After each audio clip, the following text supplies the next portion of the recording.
Good day, Tragic here, and welcome to turn 5 of Arkham Horror.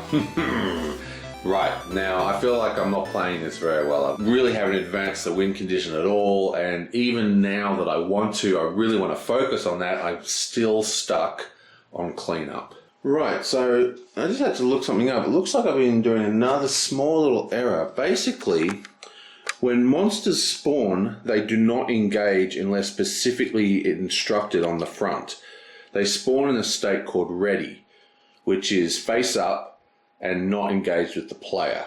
So that's ready and exhausted and engaged with the player are the two states.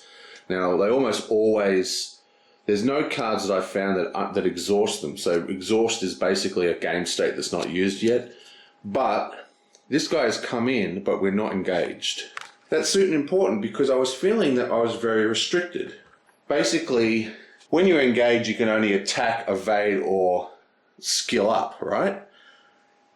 But now that I know that she is actually not engaged, so she could actually move if she wanted, which is, I think, exactly what she's going to do. So she's going to move one up, and that is going to engage this guy. So she's going to engage, but she's going to choose to not actually fight. Instead, now that she's engaged, I'm going to activate her skill up and get +1 strength. So I think I'm starting to use the actions a little more wisely instead of just fighting straight away. Now I'm going to use Tommy, and he's going to go 1, 2, 3, 4 into that same area. And he can do this because he's got the motorcycle, which allows him to move 3 spaces, and then he can spend money on fuel, $1, to move the 4th space. So he goes 1, 2, 3, 4, and now he engages that monster. He has to spend $1 to do that, remember? Okay, so once again, he's going to use his trusty shotgun. So he has 4 attack with his +1 strength, plus he gets 4 from the shotgun, plus he gets an extra +1 from Mia because she has this token from Synergy. Now this monster is -1, so he gets 1, 2, 3, 4 from the strength, he gets 4 from the shotgun, and 1 from me, which we take away.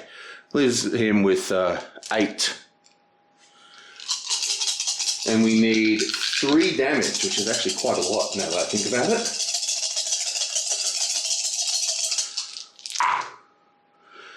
He gets 1, 2 damage. Wow, that's annoying. Okay, so we get 2 damage. We need 1 more. So I'm going to... He has nothing to do. So he's going to... Can I spend these things? I don't think I can. What are those things called? Remnants. Okay, so nothing really interesting there. You can't spend remnants, but we do have 2 tokens, a strength and a mind token. So let's spend a mind token. Come on. Booyah! That's the 3rd damage. He only needs 3 to kill, so this guy is discarded. Nice. Now I'm going to do the Psychic's going to come down here and probably attack this guy. Let's have a look at him. 2 damage.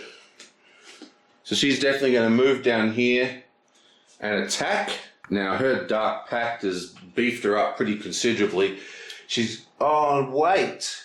Hang on. She can't use her spell because she'll go insane. That means she's got to roll 3 strength only and she doesn't get any of her bonuses. Yeah, okay. So that's terrible. Yeah, because if we use her spell, she'll go insane because she's only got 1 left. So instead, I'm going to move her here and try and clean up these. So she's doing a ward action, which is 5 for her because she's got +1 to her lore. So that is 1, 2, 3, 4, 5. Come on, you blammo. She gets 3. So that is 2. Yonk, yonk. Now she did clean up 2, which I believe gives her a little bonus of a remnant. Pretty sure that's right. Yeah, so if you do If you clean up more than 2 in a single roll, you actually gain a remnant, which is excellent because you can discard these to cancel 1 point of sanity loss on a spell. Finally, we have our Magician. Now, what I would like to do is, he doesn't have any clues or anything. Now, he has the pocket watch, which gives him an extra action. Now, you still can't do the same action twice, but it does give him an extra action. So he's actually going to cast Astral Travel for his first action, and that's 4 lore die. And for every success, he gets a +1. Is that right? Yeah. So he rolls 4, and for every success, he gets a +1 to movement. He gets 1, 2, 3. So he can move 5 spaces, and he's just going to go 1, 2, 3 to here. Now he did cast a spell, so we're going to flip this over to 5. And for the last action, because he's got a third action, we're going to use Zora.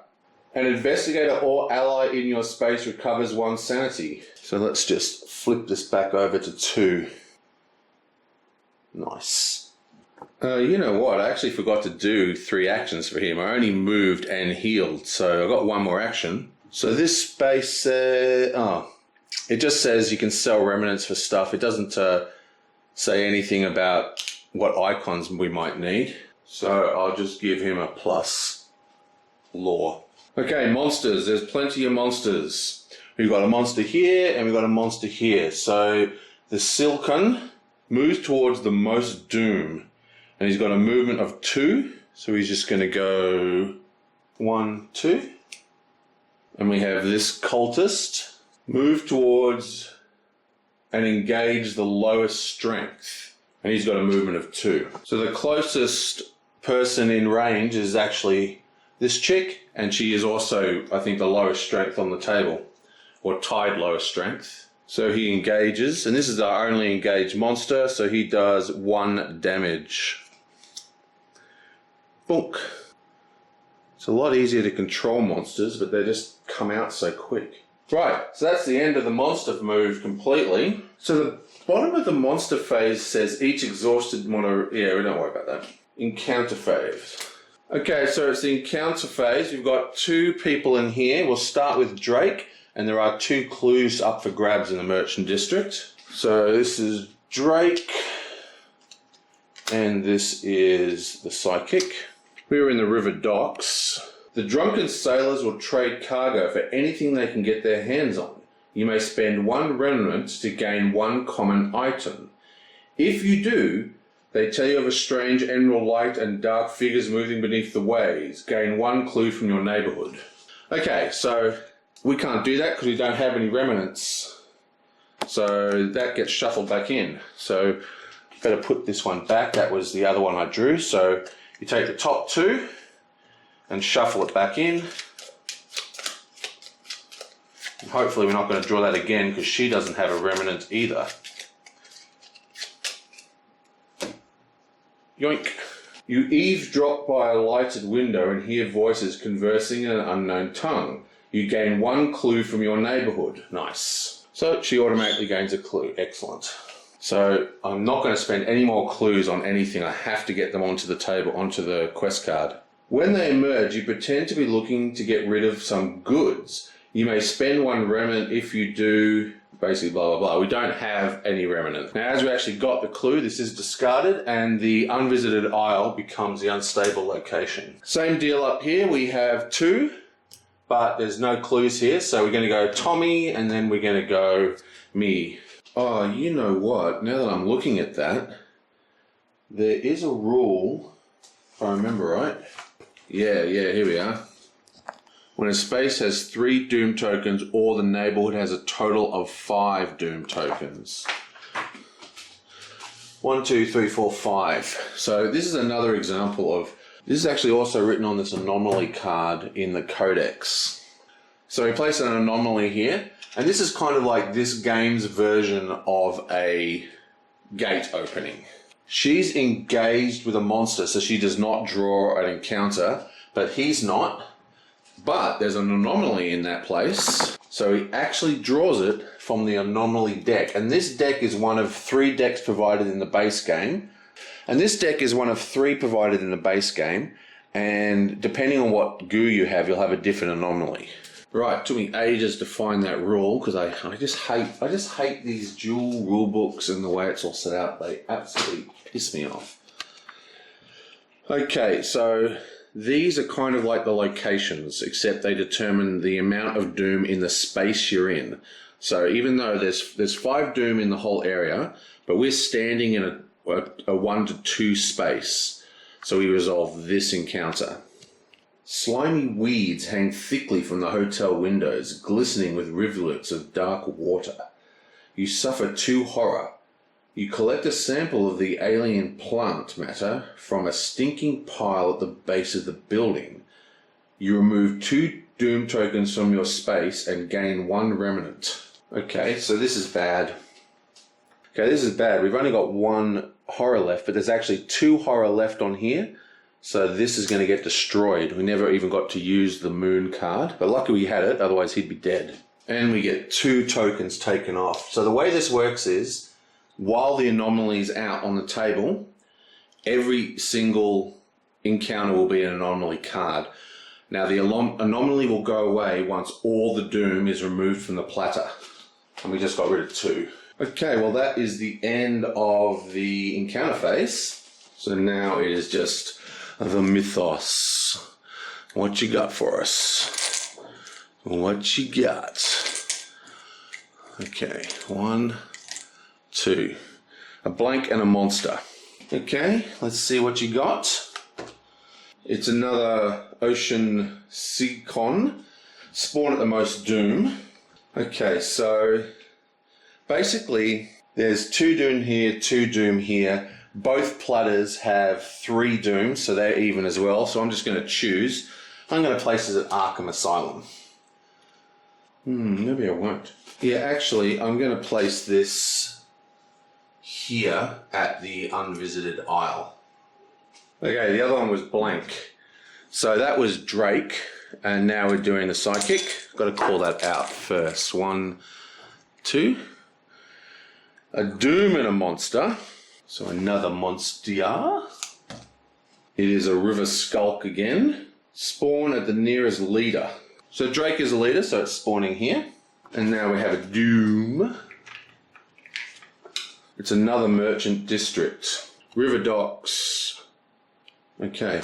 So boom, that is another one into the River Docks. And because there's 3 in a single zone, another anomaly has opened. Okay, now we'll do Tommy.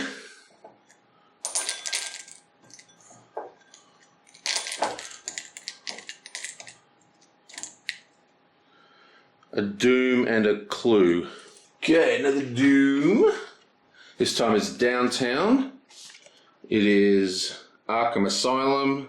Just Arkham Asylum.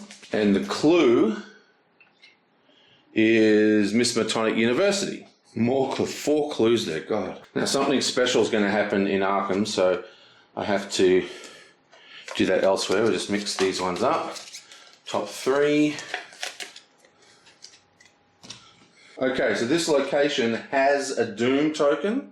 I mean, it has an anomaly, so the Doom token goes directly on the sheet, like so. And boom, that's 3 on the sheet, which means this is flipped.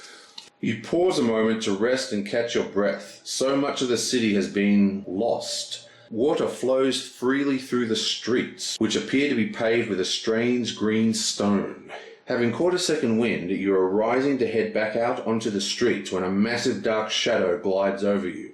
Moments later, the earth shakes, and a gargantuan silhouette can be seen towering over the merchant district, outlined against the night sky by an emerald shimmer of alien stars. Take card 39, Servitor of Relia, Epic Monster, and spawn it in the Unvisited Isle.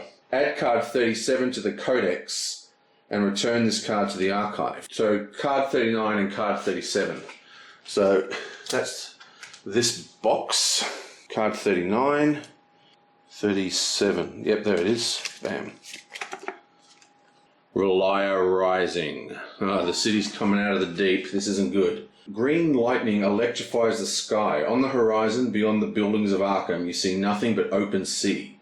An ear-shattering crack thunders through the streets as a nearby shop is split in two. Massive green spires protruding from its ruined roof.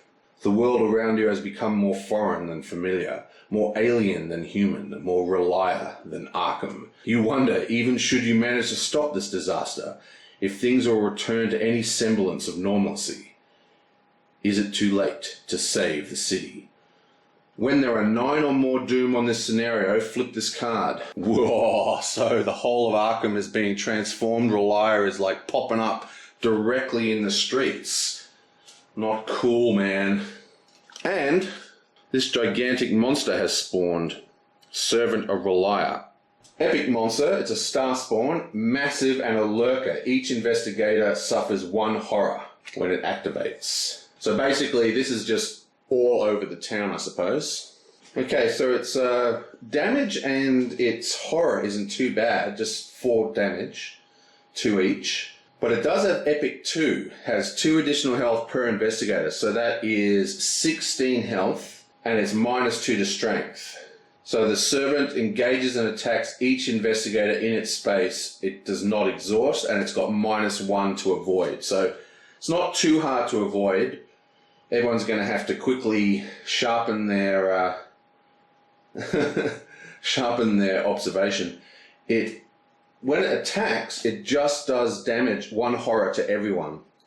So horror is a real issue. And that spawns, bam, right in here.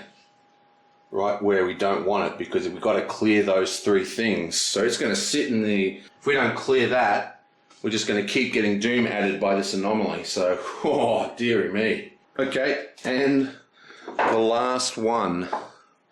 This is Mia, or Me, or whatever her name is pronounced. 1, 2. Oh, we have a news headline and we have a reckoning. Look. Symposium Snafu. Headline. If you have 1 or more clues, you become cursed. And Dark Pacts or Resolve, as well as this guy, which is each investigator suffers horror equal to the doom in their location. So that's 1 horror for him, 1 horror for her. She also gets cursed, and she also gets cursed. Finally, the Dark Pacts. There are 2 Dark Pacts. Dexter has 1, and there's 1 here. So we're going to roll twice. First one is for Dexter. That's a pass. Second one is for Angie's. That's also a pass. Anything higher than a 1 is a pass. Well, things are not looking good. The servitors flying around the sky, terrifying the remaining citizens, and we have weird buildings materializing, strange growths coming out of the walls, fish monsters all over the place, spatial rifts. Whoa, this is not going well. I'll see you guys next time.